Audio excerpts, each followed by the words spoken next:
We're live. All right.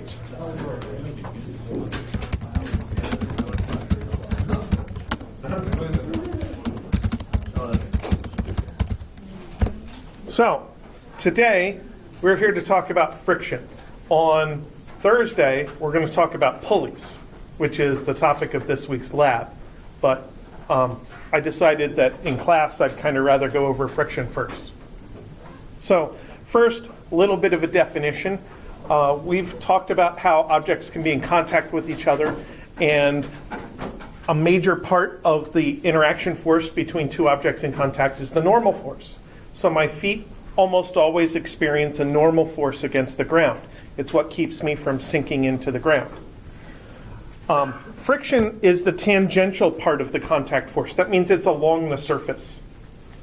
So if this is a horizontal surface, then the friction force is horizontal. Now, the friction force can be either direction. So we need a little bit more information to be specific about the direction of friction.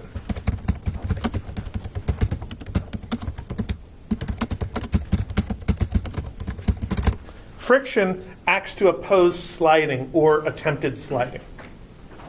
So that chair is sitting on the floor. Right now there is no sliding, there's no attempted sliding, there's actually no friction force on the chair right now. It's not until I actually go and exert a horizontal force by maybe pulling on the chair that the friction force pops up to oppose that attempted sliding force. If I pull hard enough, then I will overcome the friction force and I will cause actual sliding. And then once I cause actual sliding, friction is opposing the actual sliding.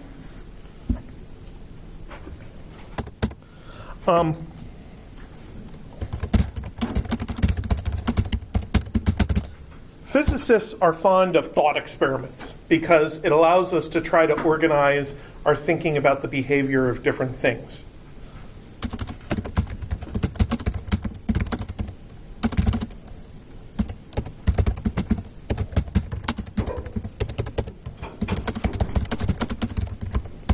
So I want to imagine this chair on a horizontal surface, and I'm going to begin with a very gentle pulling force, and I want to crank that value up till I have more and more and more pulling force. And at first, as I imagine my force of pulling and observe the acceleration, at first, what I'm going to see is nothing. I'm going to see absolutely no acceleration. And eventually I'll get to a point where the chair will break loose from the surface and start sliding. And you're going to have to believe me when I say that this is what the data does. It jumps. All of a sudden the acceleration goes from nothing to something. And from then on, more force causes gradually more acceleration. So we can see that there's three parts to this graph, and there's three aspects of friction that we have to analyze. This part down here is static. This point here is the limit or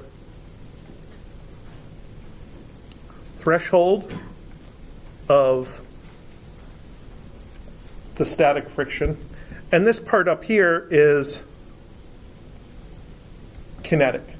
And for these three different parts of this thought experiment, we have to analyze them kind of in three different ways.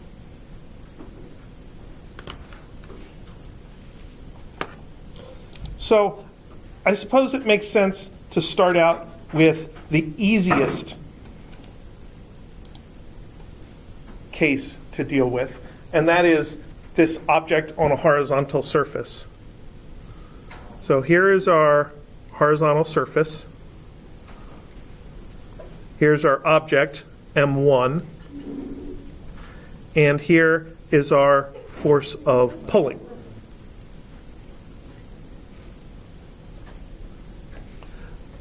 So if I'm going to do an analysis of this situation, I need to figure out what all my forces are. So what are my forces that I'm going to have to put on a force diagram? Which way is friction? So usually I wouldn't put friction on until after others, but we can put friction on first. If we're pulling forwards, friction is backwards. And maybe I should put the pulling force there. Fn is up. And there's one missing. Gravity. Fg, which is, by the way, equal to m1g, like it always is. So that gives us the ability now to write our equations of motion in the x direction and in the y direction. Let's do the y first, it's easier. Fn minus m1g equals 0. Now let's do the x direction. F pulling is forward, F friction is backward, and on the other side of the equation we get m1 a1x. So at this point, I'm not assuming any particular model of friction. I'm not assuming a particular value of friction. I'm just saying that I know the friction exists. It has a magnitude. We'll figure that out later. And I'm saying that if this thing accelerates, then it can only accelerate in the x direction. It might have a negative x acceleration. It could be an object that somebody pushed before and it has some initial velocity. Or maybe I had been pulling it for a while and then I stopped pulling or slow down my pulling or weaken my pulling. So by calling this A1x, I'm saying that this variable is the x component of velocity, which could be plus or minus. I'm leaving myself that flexibility.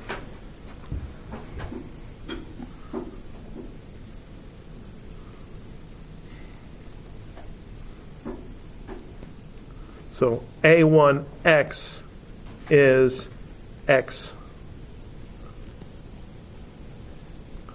the x component.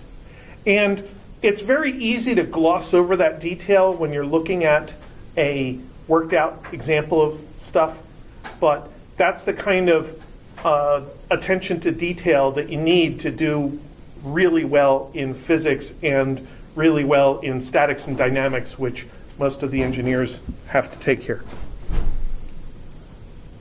So to go any further, we kind of need a way of choosing whether we're going to deal with static friction or kinetic friction, and alternatively, whether we have to figure out the limit or threshold of static friction. So here's how I deal with the three different situations.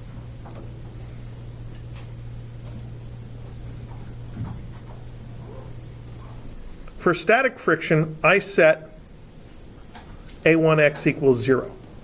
I basically declare for static friction that I know the acceleration of the object. For a simple object, if it's at rest on a surface, its acceleration is 0. If it is at rest, it's maintaining grip with the surface. So that's why I get to set that acceleration is equal to 0. Now, there are objects that can have an acceleration and static friction at the same time, such as people and cars. My feet tend to maintain grip with the floor and grip with the ground. If my feet slip, there's problems. I fall down and hurt myself. But I can still have an acceleration. I can go from 0 to moving. And that process of accelerating requires a horizontal force.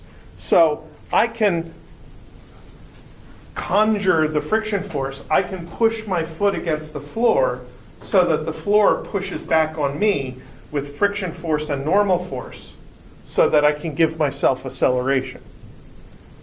For simple objects, if they're maintaining grip and static friction, the acceleration is 0.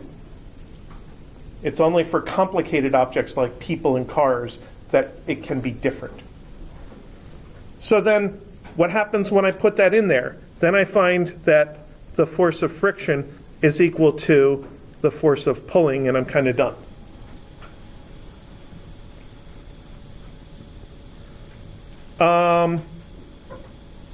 for the limit of static friction. Static friction is actually allowed to have any value. Right now, this chair is experiencing 0 static friction. Now it's experiencing a little bit. Now it's experiencing more static friction. The static friction force automatically adjusts itself to maintain that grip. But there's a limit. Static friction is only so strong. So the way we express limits is through inequalities. The limit of static friction is the force of friction has to be less than or equal to mu static times the normal force. So that value mu, Greek letter m, looks like a micro symbol, is called the coefficient of friction. It tells us that the maximum amount of friction force is proportional to the normal force, and this is the proportionality constant. It should make sense to you that friction is proportional to the normal force. For an empty chair, it's very easy to make it move across the room. If there was somebody sitting in the chair, it would be much more difficult. That's what this equation is doing for us. So adding cargo to the chair increases the normal force, then that increases the required, well, it increases the friction force, and then that increases the required pulling force to overcome that friction force.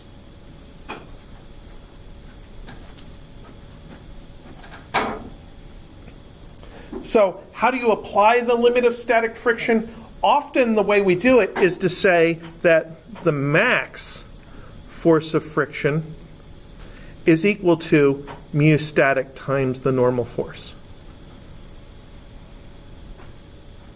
So now we have something we can plug into that x equation.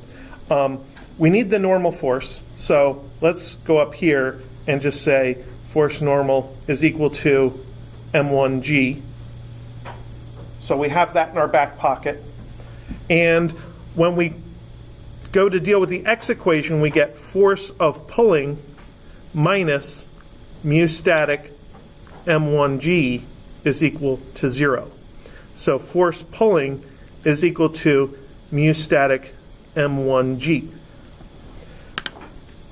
That looks like it's a restriction on my pulling force, because I solved for a pulling force. But that is just a particular pulling force that is required to overcome static friction. So the moment that I declared that I was using the maximum possible static friction force, that restriction, that I'm at the threshold of static friction, that I'm dealing with the maximum static friction, that carries through the rest of my analysis.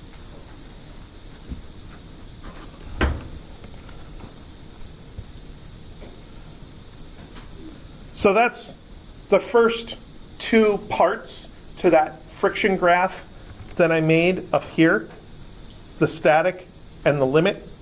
Now for the kinetic case,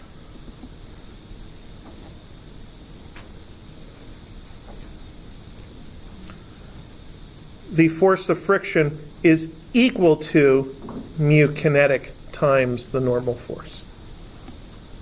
Kinetic friction is pretty cool in that we know the value of kinetic friction. It's very well defined. At least within our model of kinetic friction, it's very well defined. We're using very simplified friction model. When you do the friction experiment, which I think you do after you come back from spring break, you'll find that sometimes your data is all over the place because our model is a little bit too simple. But hopefully your data will come out somewhat reasonable and you'll be able to get results from it. So now we have force of pulling minus mu kinetic m1g equals m1 a1x.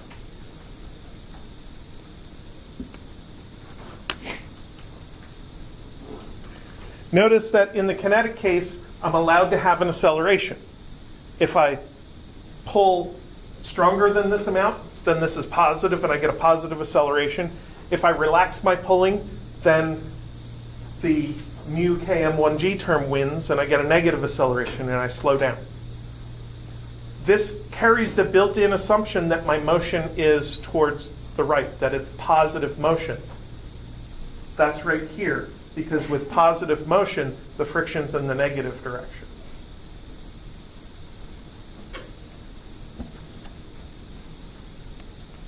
So that's kind of how our two formulas for friction, the static friction formula and the kinetic friction formula, should get implemented when we do our analysis. So let's do an actual numerical example here. So a 20 kilogram crate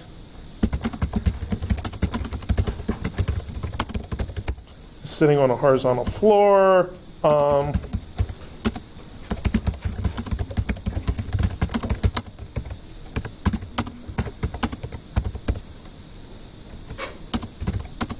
The static friction is 0.3, and the kinetic friction is 0.2.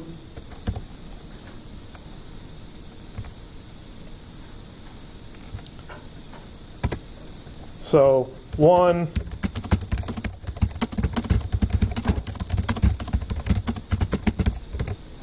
how much horizontal force is needed to get the crate moving? So that is the threshold condition. That's the limit of static friction.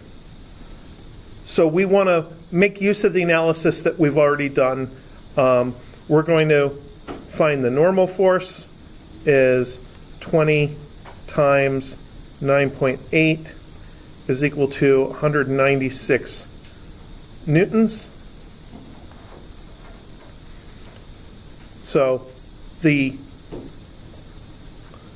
maximum force of friction is mu static times the normal force is 0.3 times 196 is equal to 58.8 newtons, I think.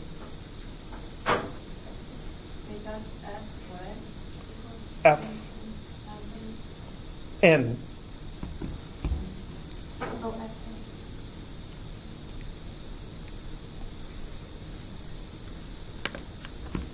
Let me finish this and then I'll.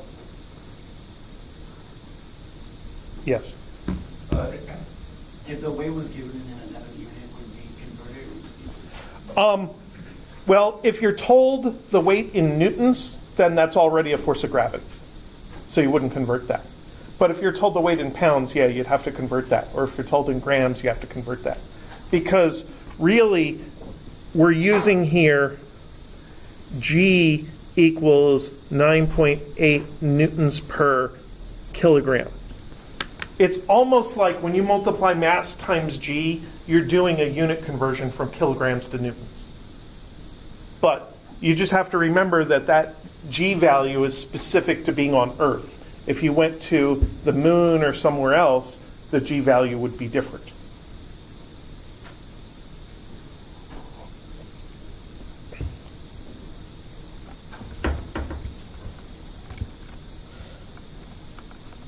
So then my answer is FP equals 58.8.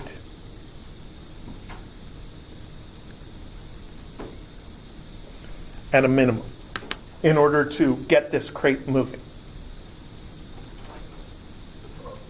Because the static friction force will automatically grow to match my pulling force.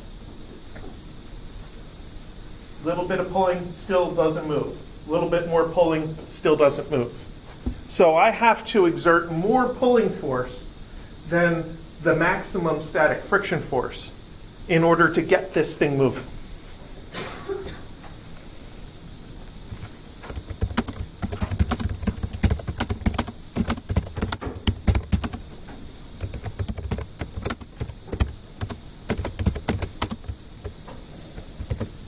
So what happens if I only exert a pulling force of 30 newtons?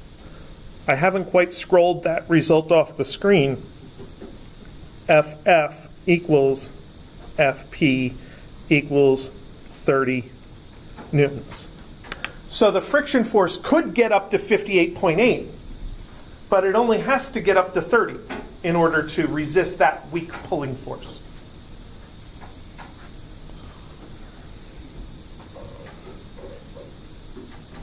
And A1x equals 0. So if I stay under that threshold, then I will not move the crate across the room.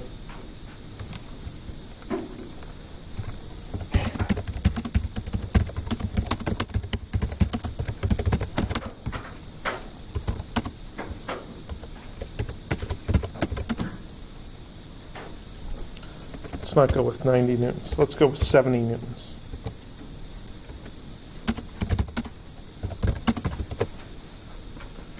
So let's say I exert a pulling force of 70 newtons for 3 seconds. So we already have figured out that once I get past 58.8, then I will be past static friction. I'll actually move the thing. So then I want to calculate the force of friction equals mu kinetic times the normal force, which is 0.2, because we had a different coefficient of friction for sliding, times 196 newtons. 0.2 times 196 is 39.2. So then we have FP minus FF equals M1A1X. So that is 70 minus 39.2 equals 20 A1X. Those are all the numbers. My pulling is said to be 70. I calculated my friction to be 39.2, and my mass was said to be 20.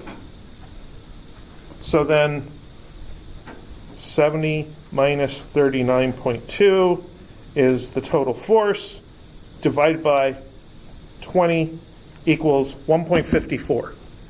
1.54 meter per second squared equals A1x. So then what happens if I have an acceleration of 1.54 for 3 seconds? What's that do to my object? It's going to be moving now.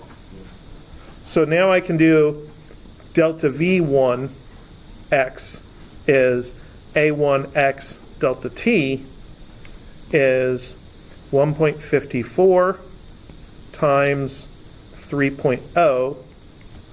So times 3 equals 4.62 meters per second. And that's also equal to V1 final x.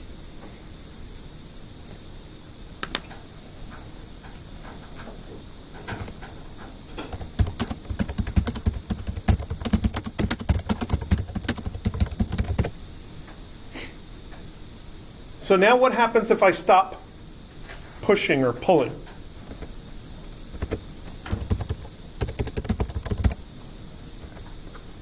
So we have this sliding object.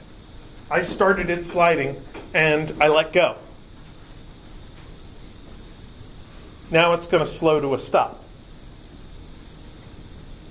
So now I have M1G, normal force, and the force of friction, but no pulling force. It's the exact same force diagram except for no pulling force. So I can take the same equation, FP minus FF equals M1A1X, and basically take minus 39.2 is equal to 20 A1X, or A1X is equal to 39.2 over 20, 1.96, negative 1.96 meters per second squared.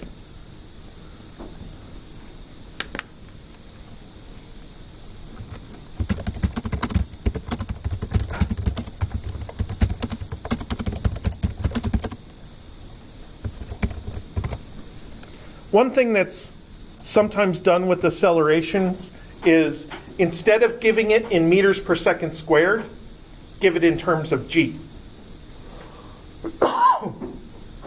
So if a is equal to, and this is magnitude, 1.96 meters per second squared, that's also equal to some number, I'm going to call it a sub g, times g.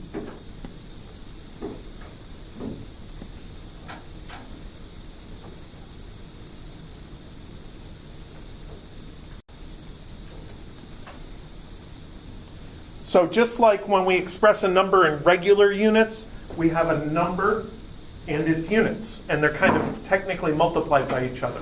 We can do the same thing with units of g. And we have the value and g, and they're technically multiplied by each other. And if these two represent the same quantity, they're equal to each other. So then we find out that a sub g is 1.96 meters per second squared over 9.8 meters per second squared, which is 0.2, which was exactly our coefficient of friction.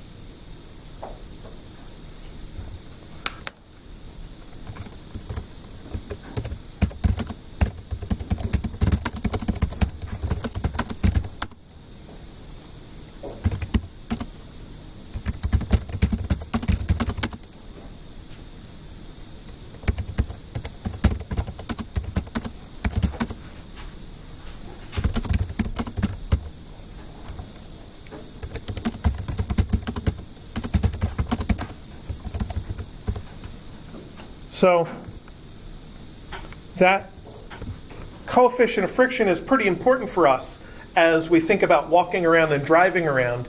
It determines how much acceleration we're allowed to have. It also determines how much braking we're allowed to have. Now, this is just a limit. There could be other limiting factors which would be more significant. For most of our vehicles, when you step on the brakes, your car is much more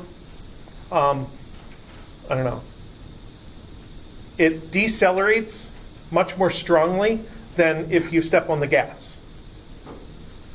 So most cars, if you step on the brakes hard enough, you can start to hear the tires squeal, and the only thing preventing you from skidding is anti-lock brakes. Most cars, if you step on the gas really hard and manage not to stall it, you might be able to lose grip on the tires in first gear, but usually not beyond that. Some muscle cars will still squeal the tires in second or sometimes even third gear. Mine won't. But the ultimate limiting factor is the coefficient of friction. If you want to get more acceleration, you need a better coefficient of friction. The coefficient of friction is determined by a combination of the two surfaces that are in contact with each other. So you can change your tires, or you can change what kind of road you're driving on. So if you get super grippy tires, you'd be able to get more friction and stop better and speed up better and take turns better. On the other hand, grippier tires also tend to wear down faster. So that's why we don't use super grippy tires all the time. They also have this problem with rain. Our tires are designed to have grooves in them so that water can get up into those grooves and keep rubber in contact with the road. If you had big flat tires like race cars do, sure, on a dry road they have better contact and you'll get better friction, but if it rains at all, you're going to hydroplane a lot. And that's not good. So anyway, this is just to show that in this battle between the pulling force and the friction force is allowed to win the battle as long as you're slowing down. Once you get to 0, then everything shuts down. You're back to static friction again, no pulling force. Friction force will shut down to 0. So if I kind of graph this whole situation, I would end up starting with no friction force, reach maximum static friction force, then it would drop down to the kinetic friction force and then stay steady. And then once you come to a stop, the kinetic friction force would also drop to 0.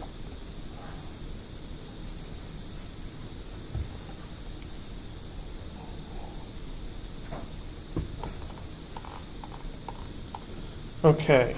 I want to do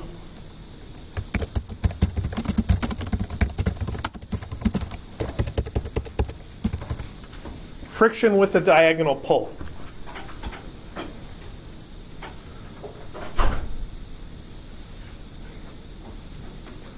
So we're going to have still a flat surface.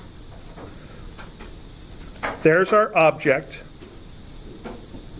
There's our force of pulling is now diagonal. And it's going to have a theta. And I want to try to give a little meaning to this. So here's the meaning I want to give this. Oh, I should label mu static.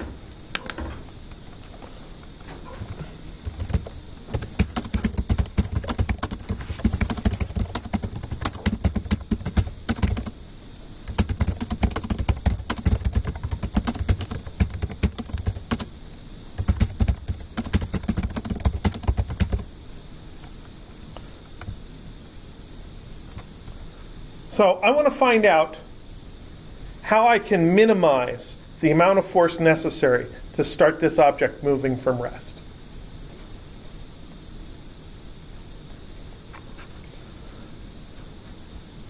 And let's do M1 equals 20 kilograms and mu static equals 0.3. So we already know that theta equals 0 leads to force pulling equals 58.8 newtons. That's what we did on the previous page. We found out that the maximum static friction force was 58.8 newtons if my pulling was horizontal. And we could guess theta equals 90 degrees. That would be pulling straight up. I would have to basically overcome the weight of the object. That would be Fp is equal to 196 newtons. So my question here is, what if I pull diagonally? Is there some way where I can pick an angle and be able to pull with less force than either one of those? I want to reduce the required amount of force because I don't want to break my fingers or break my toe chain or whatever. So to do that, we actually have to do the analysis with a diagonal force. We're going to have M1G and the force normal and the force of pulling and the force of friction. And the pulling force is above the horizontal. The friction force is still regular horizontal because the friction force is along the surface. The pulling force is what we're picking. So X direction, Y direction. Let's do the Y direction because it's easier. Fn minus M1G plus Fp times something equals 0. Here's my angle theta. So is this going to be sine or cosine of theta?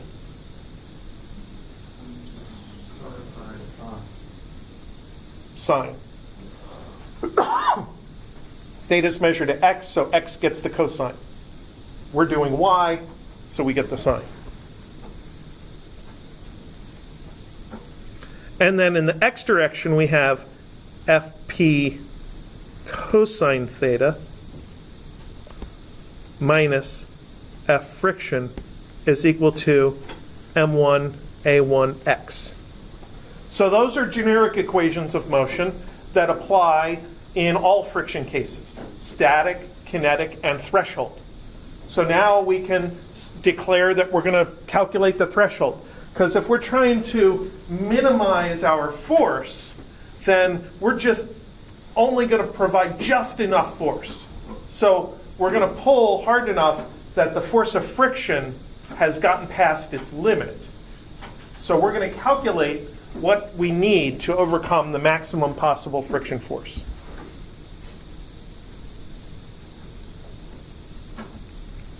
So at threshold, we're going to say force friction max is equal to mu static force normal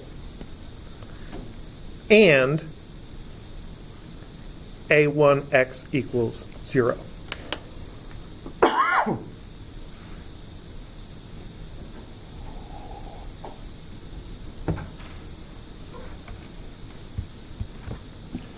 All right, so let's, y direction tells us that force normal is equal to m1g minus Fp sine theta. Notice that the pulling force, when you're pulling slightly upwards, acts partly to reduce the normal force. And by reducing the normal force, it'll reduce the amount of friction force.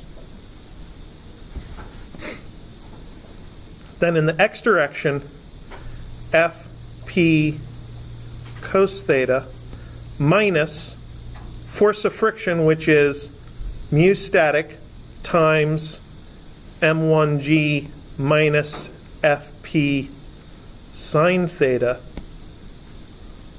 equals 0.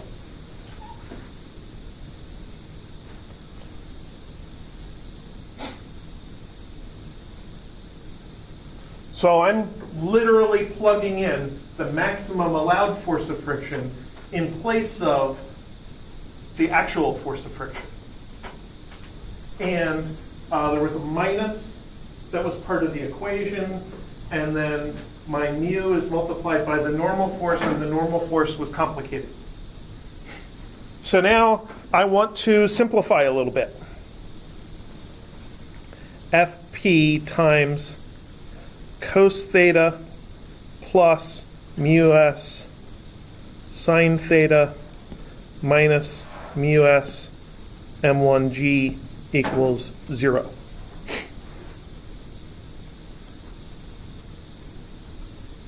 Since we're solving for the pulling force because we want to minimize the pulling force, it makes sense to gather the terms with the pulling force out front. And then the one is multiplied by cos theta. The other is multiplied by minus mu s sine theta. So that's a plus mu s sine theta. And then factor out the Fp so I don't have to write as much. And then the other term that was part of the parentheses was minus mu s m1g minus mu s m1g. I'm confident about that equation. I was just double checking my work while I was talking.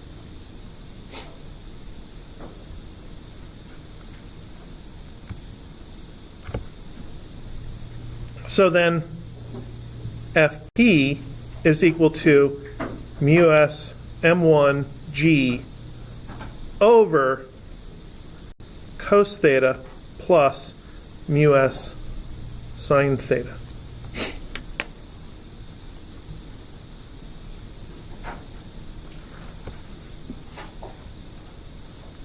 So apparently the angle theta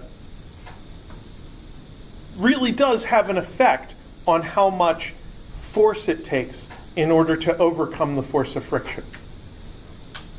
And I kind of want to graph this. So here I have set up a graph of the cosine plus mu times the sine, and I've converted from degrees into radians because Desmos does everything in radians. So this is f of x. And I want to turn that off because my fp of x is equal to some value 1 over f of x. It doesn't matter whether I include the numerator of this fraction or not when I'm figuring out how fp depends on theta. I'm just trying to figure out what theta I can use to minimize this fp value. And let's set a mu value that's, I don't know, somewhat small.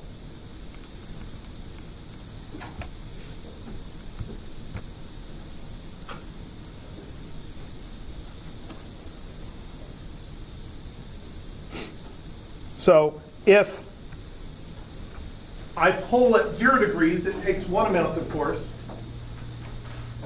Actually, this will make a lot more sense to me if I make the numerator of this u. Yes, that makes a lot more sense to me. Okay. So if I pull horizontally, I have to overcome the friction force, which is 0.686 times the weight of the object. If I pull vertically, that's 90 degrees, I have to overcome the entire weight of the object. But there's a sweet spot in between where it actually requires less force to pull the object, less force to get this object started. How do I find out where that angle is? How do I find the angle that minimizes FP? Set into the static force, how much it takes to move it. I've already done that. That's already built in here. The static force is already built in here. At this point, I'm down to a function of theta, and I want to minimize this function of theta. I could take the derivative and set it equal to 0. Yeah. Now, this particular function looks a little ugly.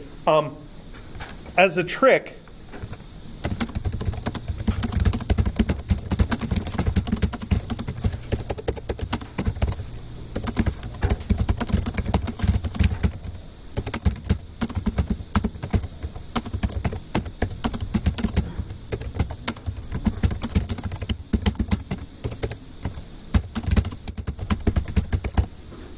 I'm just going to maximize the denominator.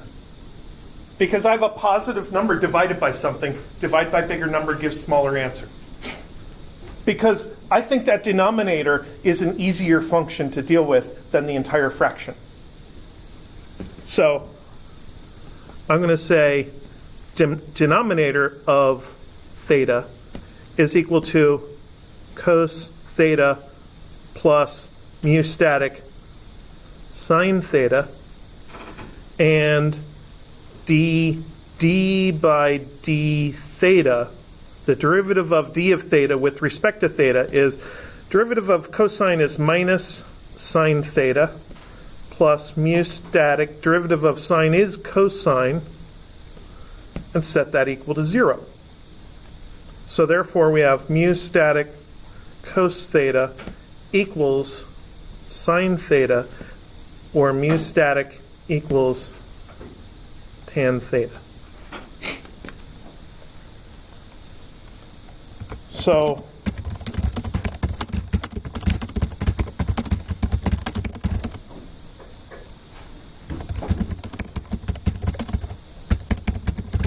I want the angle that's the inverse tangent of the friction coefficient. So for very weak friction, I want a small angle. For a friction coefficient of 1, I want to pull it 45 degrees. And for super strong friction, I may actually want to pull upward a little bit.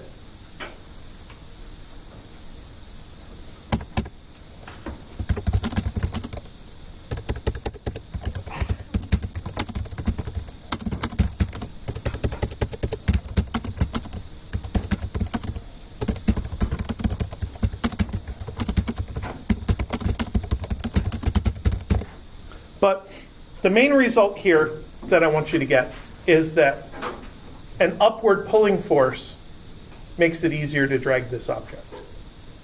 And that we can apply the same analysis techniques.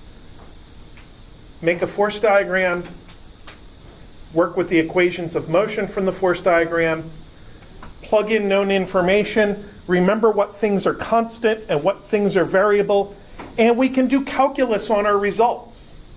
That's what I did here. I tried to maximize a function that I had calculated out of my analysis. I mean, doing little physics problems is nice, but we ultimately need to know about trends. How do things behave as something changes? So we often do experiments to that effect, and sometimes we can figure out through analysis what the experiment is supposed to look like. So if you're trying to pull a vehicle out of the sand, a horizontal pulling force can be effective, but if you're able to exert an upward pulling force, that also might help. I guess that's a poor example because you wouldn't want to be pulling on a vehicle that's trying to get unstuck from the sand, because then if it gets unstuck, it'll run you over. So don't do that. Yeah, I wouldn't do that. But you can push upward and reduce the normal force a little bit at the same time that the vehicle is trying to drive forward.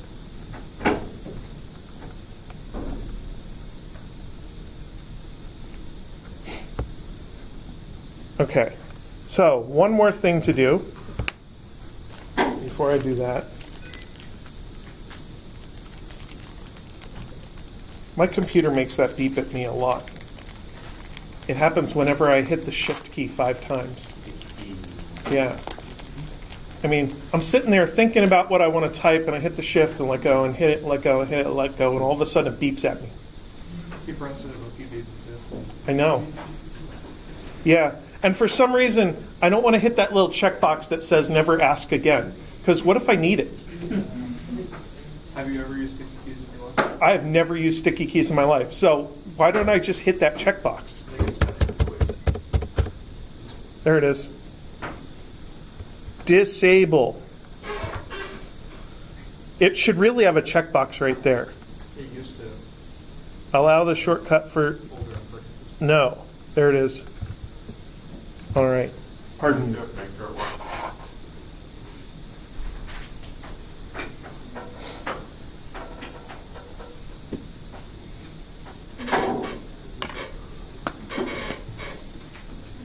I can't exactly wash my hands right now. So the next best thing is to use hand sanitizer.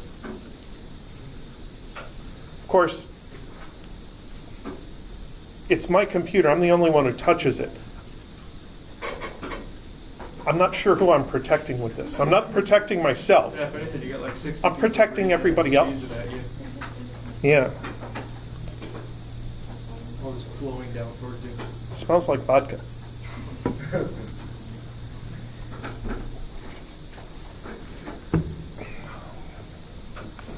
Okay, after that brief interlude,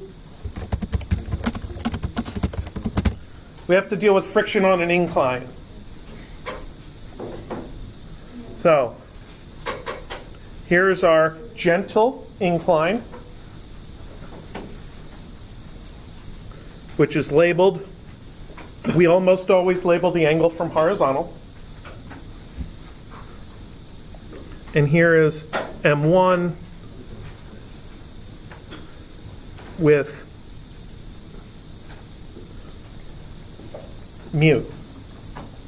And we could give static friction and kinetic friction. So when we think about this situation and how to analyze the forces, M1G, the normal force is tilted, Fn. Then we want to think about what direction is the friction force. So which way do you want to make the friction force? It's got to be along the surface, but it could be up or down. Now, if you just set the object and let go, then the only way it's possibly going to go is downhill. So the friction force would be uphill. But You could have a situation where the object is already moving uphill. Somebody could have pushed it. Somebody could be pushing it uphill. So if the object is moving uphill or somebody's pushing it uphill, then your friction force would be downhill. But we'll deal with the easy case first.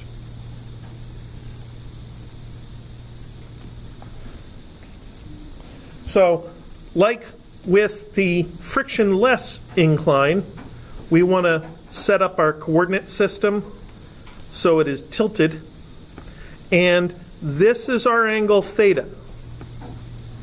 For every degree of incline of the horizontal surface, the surface that used to be horizontal, the y-axis kicks out away from gravity, that many degrees. So then we have our x prime equation and our y prime equation, because we have a tilted coordinate system. And the y prime's easier, so force normal minus m1g cos theta equals 0. Notice on the previous page with the pulling force that was diagonal, it was normal force minus force pulling sine theta. But here it's m1g cos theta because our theta is measured differently for this case.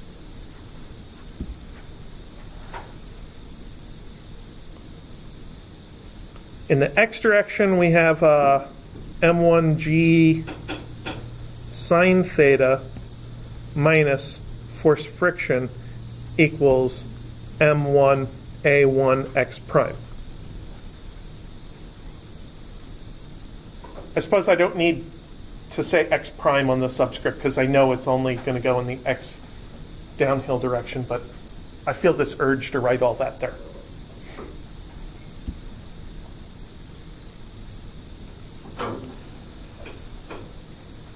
So, the y prime equation tells us that the normal force is equal to m1g cos theta.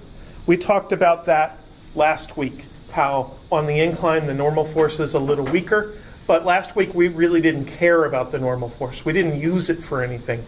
Now we have a use for the normal force. Now the normal force also tells us the information about the friction force. So static would be m1g sine theta minus force friction is equal to 0. So force friction equals m1g sine theta. Remember, if you're talking about genuine static friction, the friction is only as strong as it needs to be. How strong does it need to be? Set the acceleration equals 0 and solve for it. That's how strong friction needs to be.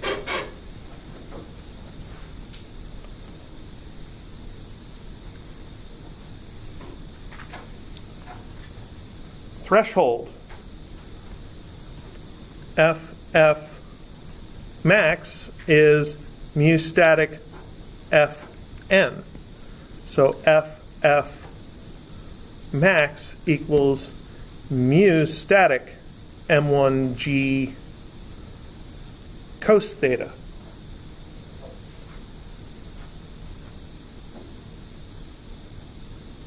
And then the check would be to see whether this value is actually less than how big it's allowed to be.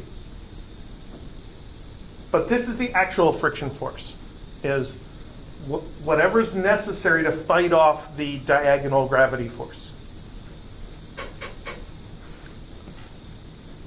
And then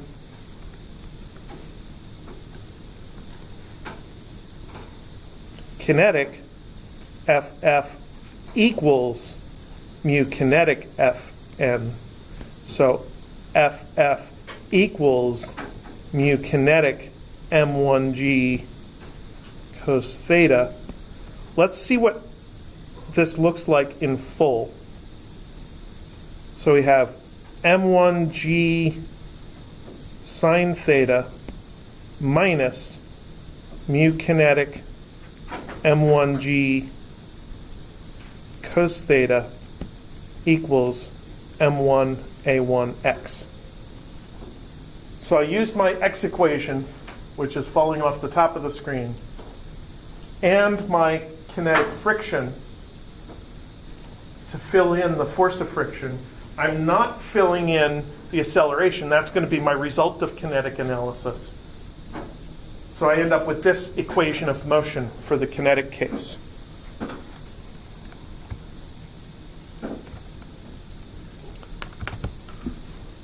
So,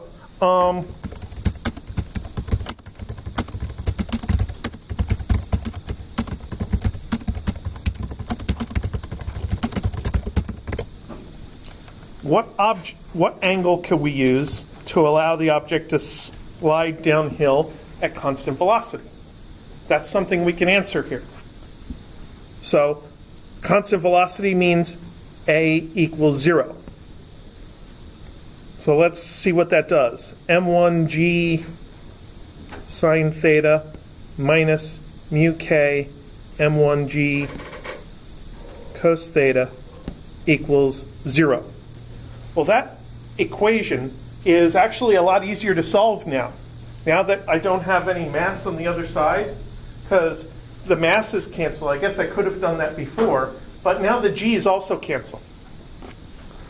So I can cancel the m1g and cancel the m1g, and I get sine theta equals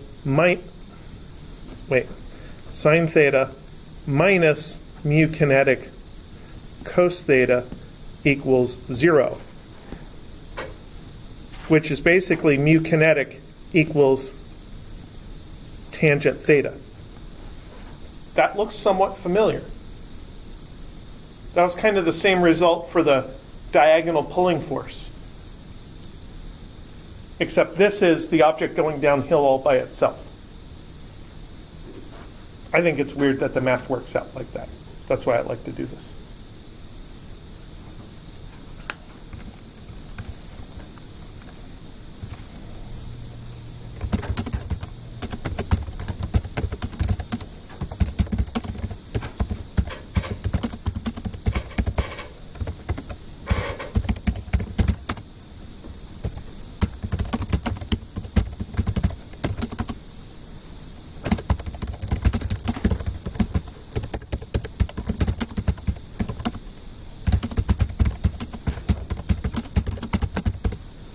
So almost the exact same math works for the threshold condition, except instead of mu kinetic, it's mu static for the threshold condition. And then we need to do a threshold experiment. So I have a binder here with a faux leather cover, and I have my phone here. And I'll set my phone on the binder, and I'm going to increase the angle until it starts to move. So I'll set it on the table so that I'm not jiggling it around. How high do you think I'll get before it starts to move? Maybe I should do it up in midair up here.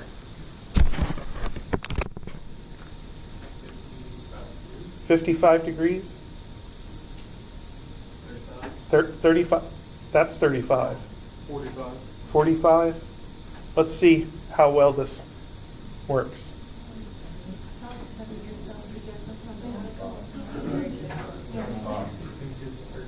Turns out it's adhesive on the backside.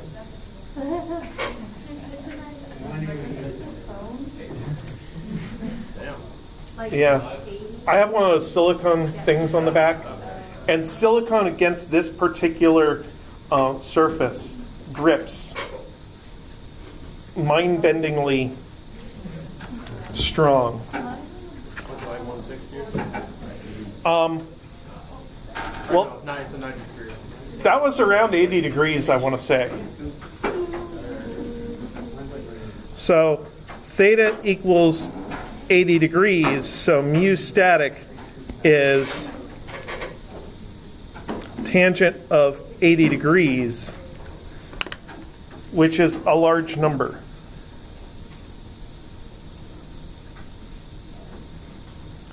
Tangent of 80 is 5.7.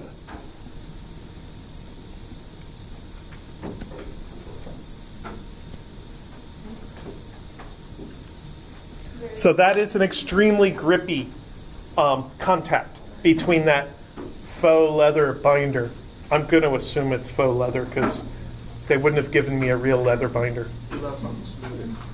So the back of my laptop is smoother and more slippery. So if we start here at like 25 degrees, 30, 35, there's 45, it's starting to move. So here it's moving at 45 degrees. Tangent of 45 is 1. So depending on the surface, you get different amounts of friction for the same object. Both the object and the surface go into play in determining how strong friction is. All right. Well, should we do something else with this? Set up some other... I believe we should just call it a day. We should call it a day? You've absorbed enough information about friction? One of the questions I really like is to take this situation. Pull it uphill. Or pushing uphill. Exert a horizontal pushing force. Oh. And say, what horizontal pushing force is necessary to hold that object in place? Because if you release and the hill is steep enough, the object will try to slide downhill.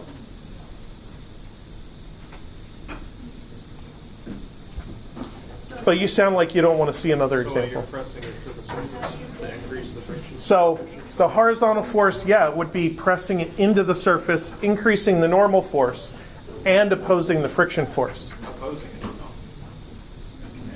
Oh, helping the friction Helping it, force. yeah. Helping the friction force. Magnifying it. Yeah. So in a lot of these friction analyses, you end up getting equations where you can factor things out and you get a geometric term that's cosine plus mu sine theta. Or sometimes it's cosine minus mu sine theta. Or sometimes it's sine theta plus mu cosine theta. Or sine theta minus mu cosine theta. And then these could either end up in the numerator or denominator of a fraction by the time you've solved for the variable you actually care about. We'll see an example not Thursday, because Thursday we're going to do pulleys, but when we come back from spring break, we'll do circular motion, and we'll do the banked curve, where we end up seeing these cosine plus mu sine theta and stuff like that again.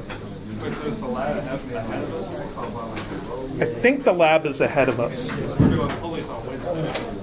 This Wednesday. Yeah.